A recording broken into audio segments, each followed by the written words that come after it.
At exactly 10:15 this morning, beneath the grey skies of London and far away from the crowds gathered outside Buckingham Palace, something happened behind closed doors that may reshape the future of the monarchy forever. No marching bands filled the streets. No royal balcony appearance was scheduled. There were no flashing cameras or televised celebrations. Inside room 1844, however, a single document sealed with red wax quietly altered the balance of royal power. James Alexander Philip Theo Mountbatten Windsor has officially accepted the title of Prince and the style of His Royal Highness. And with that signature, the chapter known as the Quiet Earl came to an end. This is far more than a ceremonial update or a symbolic gesture. Palace insiders are already describing it as one of the most important internal royal transitions in decades. The timing alone has raised questions across Britain. Under long-standing royal law established in 1917, James technically became entitled to the rank the moment King Charles III took the throne. Yet for months, he refused to claim it. Even after turning 18 in December 2025, when many expected a public announcement, nothing happened. Days turned into weeks. Weeks became months. For nearly 140 days, James left one of the most powerful royal identities untouched. In an era obsessed with status, branding, and instant attention, his silence became impossible to ignore. People close to the palace now suggest that delay was intentional. One royal insider reportedly said James was taught never to inherit power until he understood the responsibility attached to it. That mindset traces directly back to his mother, Sophie, Duchess of Edinburgh, whose approach to royal parenting stunned traditionalists for years. While other royal children grew up surrounded by privilege and ceremony, James was raised differently. Sophie reportedly believed her children should first understand ordinary life before embracing royal duty. Her strategy was simple but revolutionary. Remove the shield of automatic royal status and force them to experience the world as normally as possible. That decision created what palace aides now describe as a stealth royal. Without the full HRH status from birth, James avoided much of the media obsession that follows senior royals. He moved through life with less security, less public pressure, and far more independence than most members of the family ever experience. To outsiders, it may have looked like distance from the throne. In reality, it was preparation. Now, that preparation phase is over. The moment James signed the official papers this morning, a chain reaction reportedly began across multiple government and royal departments. His security classification was immediately elevated. Royal protection protocols were updated. Internal funding structures tied to official royal duties were revised. In palace terms, this was not just a title acceptance. It was a full activation. But the biggest mystery remains the timing. Why now? Sources connected to recent royal meetings claim the decision was finalized privately earlier this year during discussions involving senior members of the family. What makes the story even more striking is that insiders insist the move was not forced by the king. According to reports, James chose this path voluntarily. That detail matters. At a time when other royal figures have publicly battled over titles, recognition, and protection, James spent months showing he could live without any of it. Only when the institution appeared to need stability did he finally step forward and accept the role waiting for him. Many royal observers believe this marks the beginning of a different monarchy entirely. Smaller, more disciplined, and carefully structured for survival in the modern era. James represents something the royal family has never fully had before. A future prince raised partly outside the royal bubble but trained deeply within its traditions. He understands the digital age, yet he was shaped by old-world discipline. He grew up with enough freedom to understand ordinary people, but enough royal education to understand duty. That combination may be exactly why the palace sees him as essential moving forward. And yet the deeper story may still be hidden. Because according to whispers circulating among royal insiders, the real turning point did not happen today in London. It may have started much earlier beside a cold Scottish river during a private conversation involving a promise made in the final days of Prince Philip's life. Whatever happened behind those palace walls, one thing is now undeniable. The young man who spent 18 years avoiding the spotlight has finally stepped directly into it. And the monarchy may never look the same again.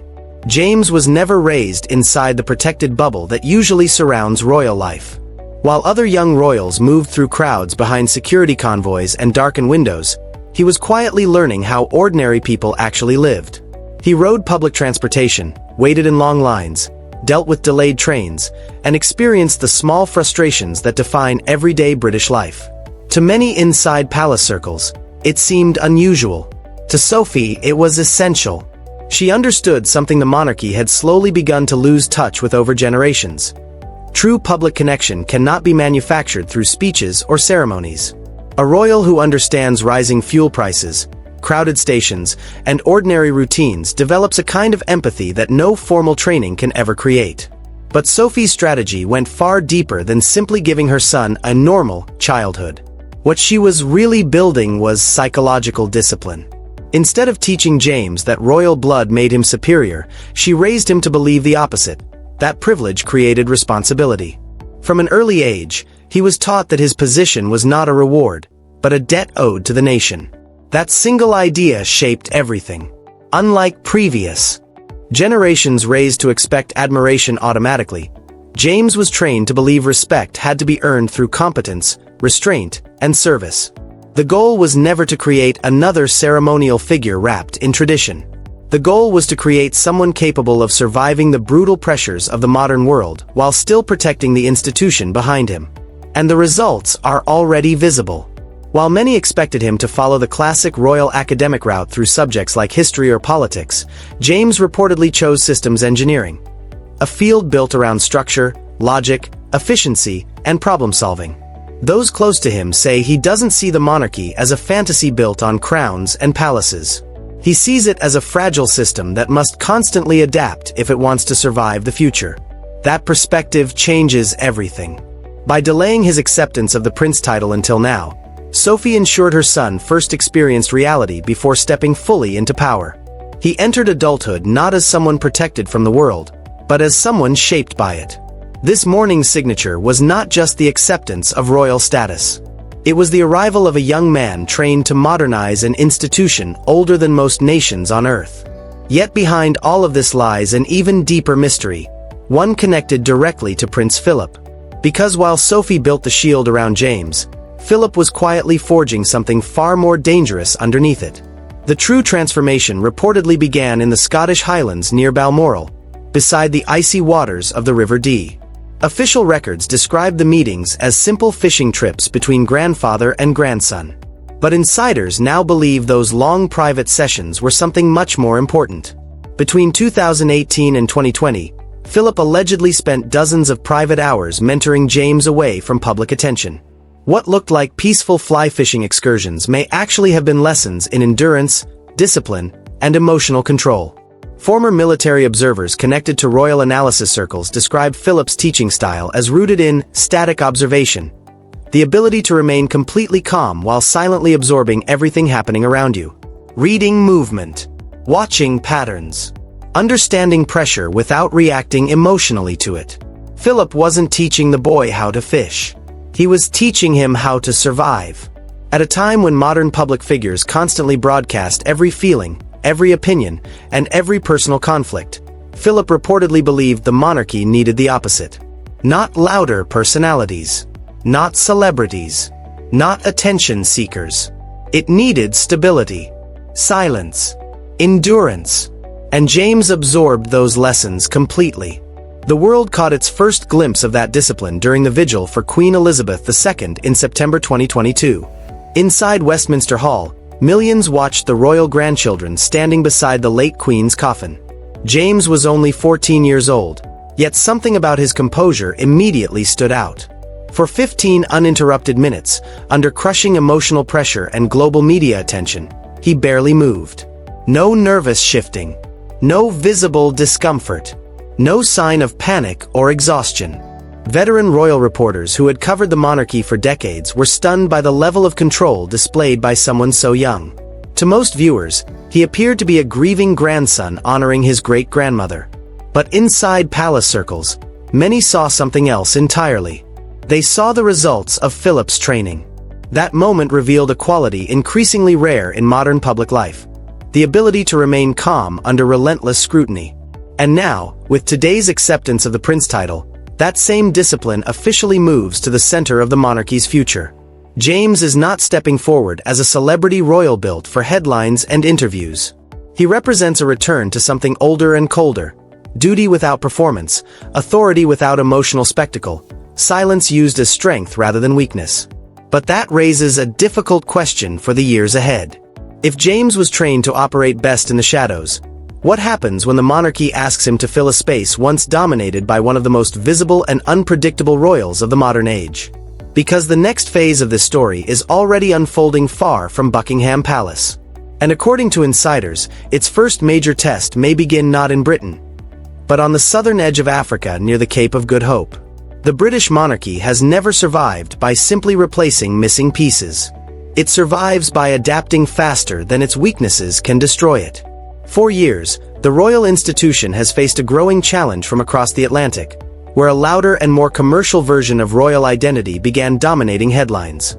What started as a family separation eventually became something much larger, a battle over what the monarchy itself should represent in the modern age. That battle changed dramatically this morning.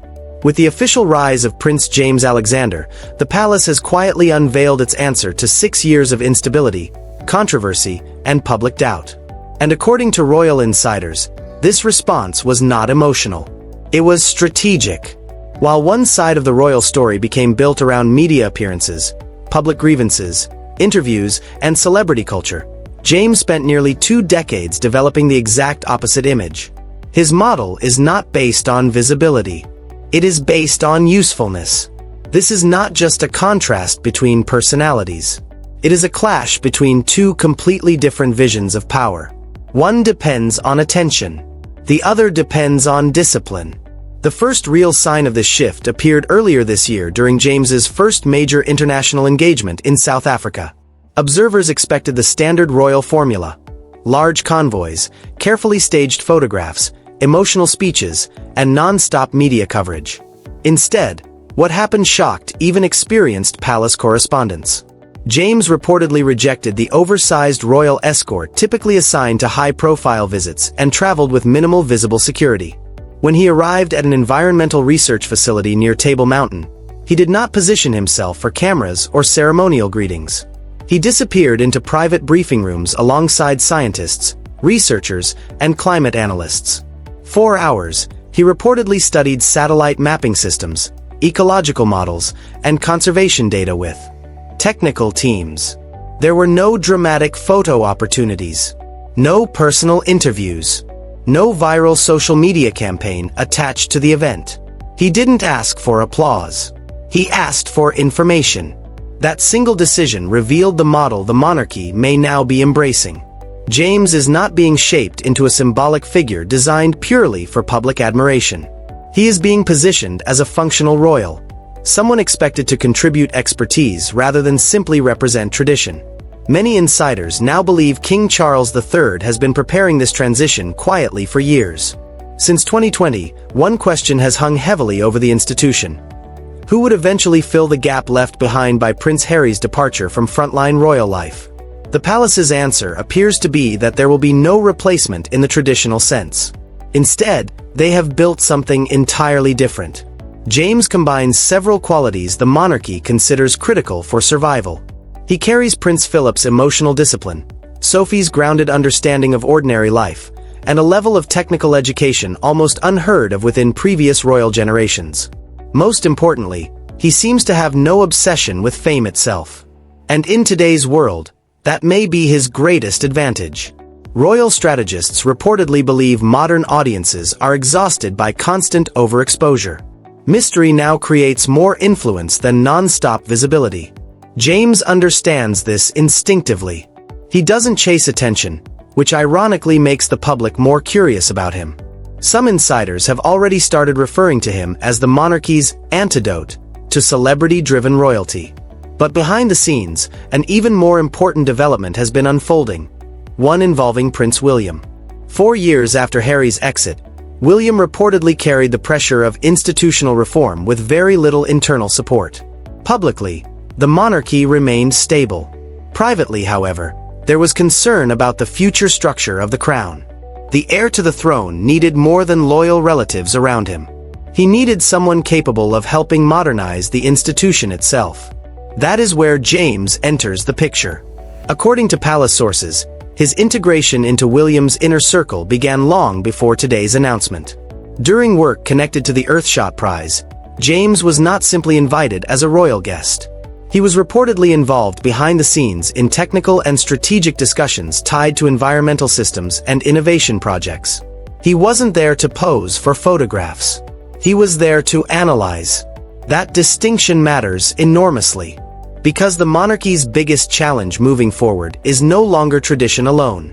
It is infrastructure, digital systems, cybersecurity, environmental adaptation, institutional modernization, and technological relevance in an increasingly unstable world. James represents something the crown has never truly possessed before. A digital-age royal who understands systems as deeply as he understands protocol. Leaked reports from internal royal meetings earlier this year suggest James had already begun participating in high-level discussions involving modernization strategies for royal assets and digital security frameworks. One briefing reportedly focused on the future protection of royal infrastructure itself, and according to insiders, James was leading portions of the conversation. In other words, he had already become part of the monarchy's operational core before the public even knew he would officially become a prince. That is why today's title matters far beyond ceremony. This was not simply a reward or symbolic promotion. It was the public confirmation of a role he had already begun quietly stepping into behind closed doors. For the first time in years, Prince William may finally have what previous generations expected but never fully achieved. A trusted second figure built not on rivalry or competition, but on shared purpose.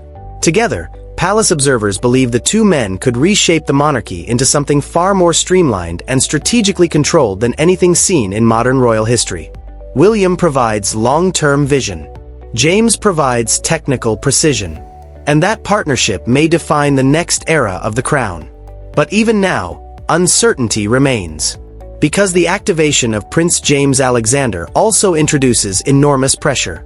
Royal analysts have reportedly explored multiple future scenarios for what his role could become over the next decade. One possibility, though considered unlikely, is what insiders describe as the reluctant withdrawal. In that scenario, James eventually decides that even a modernized monarchy still demands a level of public exposure incompatible with his deeply private personality.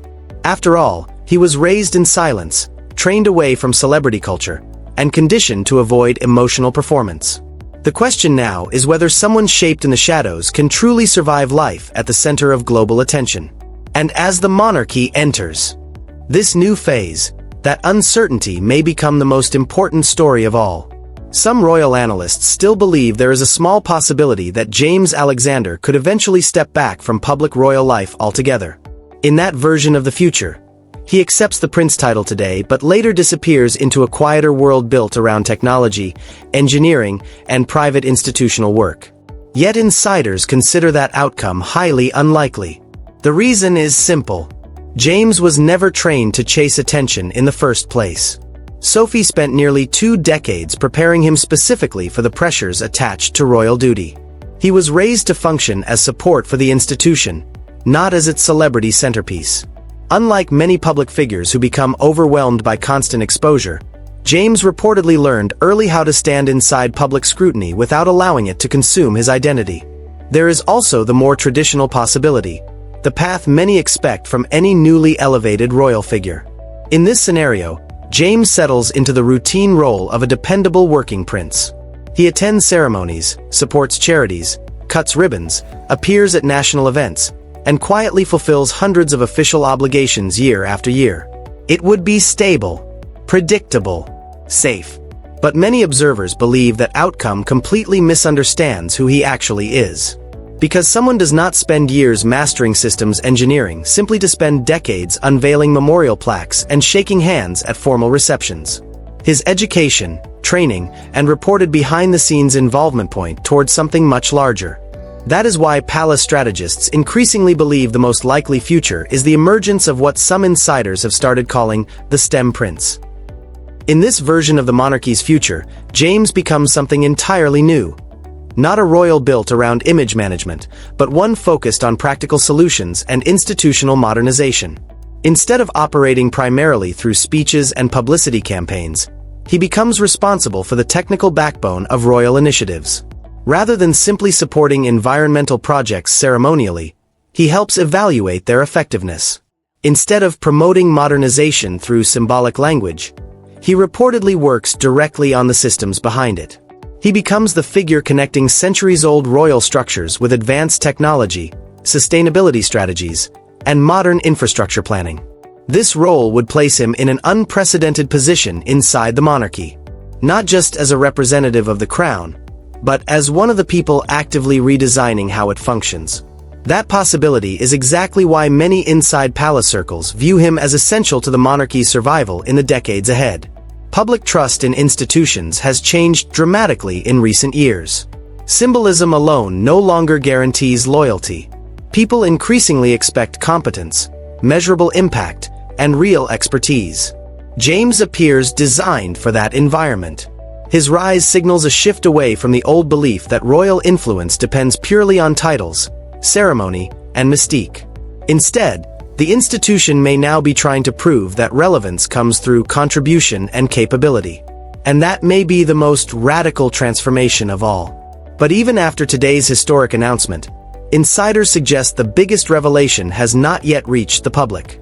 Because according to multiple reports, James is expected to arrive tomorrow morning at the Ministry of Defense for a highly confidential briefing connected to records once controlled by Prince Philip himself. Sources claim he has now been granted access to a protected archive containing decades of private correspondence, strategic planning documents, and institutional blueprints connected to the Duke of Edinburgh's long-term vision for the monarchy's future. Those files have reportedly remained sealed since Philip's death in 2021. If true, this changes the entire picture. The story is no longer just about succession, titles, or family dynamics. It becomes something much deeper, a transition of operational knowledge from one generation to the next. Not who belongs to the royal family, but who is quietly learning how to run the system behind it. And that may explain why today's events feel so different from every royal announcement that came before. This was not presented as spectacle. There were no massive public celebrations or carefully choreographed emotional moments. Instead, it unfolded like the activation of a long-prepared strategy. A young man raised away from chaos, trained in silence, educated in systems, mentored by one of the monarchy's toughest figures, and now, finally positioned at the center of the institution itself.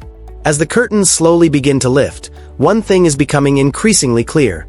The monarchy may no longer be preparing for survival through tradition alone. It may be preparing for survival through control, structure, and calculated modernization. And if that is true, then the story of Prince James Alexander is only just beginning.